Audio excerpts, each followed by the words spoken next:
RCB ने उड़ाए दिल्ली के परखच्चे, एक शेरनी ने पलट दिया पूरा खेल। स्मृति मंधाना की तबाही दिल्ली को पड़ गई भारी, बेंगलुरु ने रचा इतिहास। शानदार जीत के दम पर पॉइंट टेबल में बेंगलुरु ने आकर मचाया हाहाकार। विराट की चेली ने कैसे पलट दिया पूरा गेम, एक गलती की वजह से हार गई दिल्ली।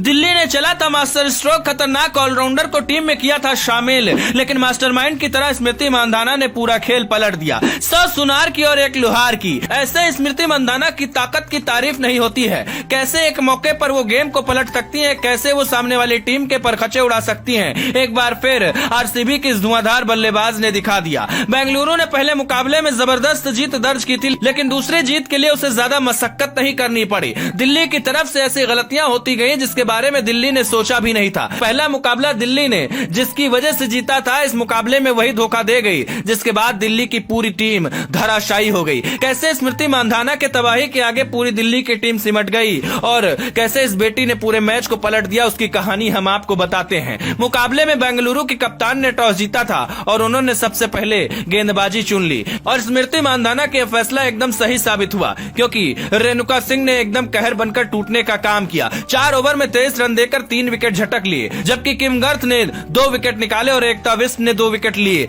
और तो और अगर बात किया जाए जॉर्जिया की, तो उन्होंने भी 3 विकेट निकाले। इतनी जबरदस्त गेंदबाजी बेंगलुरु की तरफ से हुई, दिल्ली को कुछ समझ नहीं आया कि कैसे दबाव बनाया जाए। शानदार गेंदबाजी बेंगलुरु की तरफ से हुई और दिल्ली की पूरी टीम 20 ओवर भी नहीं खेल सकी। 141 रन पर पूरी टीम धराशायी हो गई। जिस तरीके से दिल्ली की टीम लड़खड़ाई थी, बेंगलुरु बहुत अच्छे तरीके से जानता था कि यहाँ पर सिर्फ सूझबूझ का गेम है। 141 रन ज्यादा नहीं होते हैं। और जब बारी आई बल्लेबाजी की, तो रॉयल चैलेंजर्स बेंगलुरु की स्मृति मंधाना ने क्या कमाल की बल्लेबाजी करते हुए पूरी कहानी को पलटने का काम कर दिया। स्मृति मंधाना ने शानदार तरीके से चौके और छक्के लगाए और दिल्ली पर दबाव वो लगातार बढ़ाती चली गई। बेंगलुरु का दबाव दिल्ली झेल नहीं पाई और इस अहम मुकाबले में आखिरकार दिल्ली को हार और बेंगलुरु को जीत मिली। दूसरा मुकाबला बेंगलुरु की टीम खेल रही थी और दूसरे मुकाबले में कमाल का प्रदर्शन करते हुए अब वो नंबर 1 पर विराजमान हो गई है। पॉइंट टेबल में उसने सही मायने में हाहाकार मचाने का काम किया है। जिस अंदाज में बेंगलुरु चल रही है और जिस तरीके से उसने पिछली बार सीरीज अपने नाम की थी, उसको देखकर तो यही लग रहा है कि इस बार भी बेंगलुरु कमाल कर जाएगी और धमाल मचाएगी। लेकिन बेंगलुरु की जीत में अगर सबसे ज्यादा कोई भूमिका निभा सकता है तो वो 2 खिलाड़ी हैं, एक तो रेणुका सिंह और दूसरी स्मृति मंधाना। स्मृति मंधाना ने देश के लिए खेलते हुए तो नाम रोशन किया है, लेकिन अब वो अपनी फ्रेंचाइजी के लिए खेल रही हैं और अपनी फ्रेंचाइजी के लिए क्या गजब का क्रिकेट खेल रही हैं। उन्होंने पूरी कहानी को पलटने का काम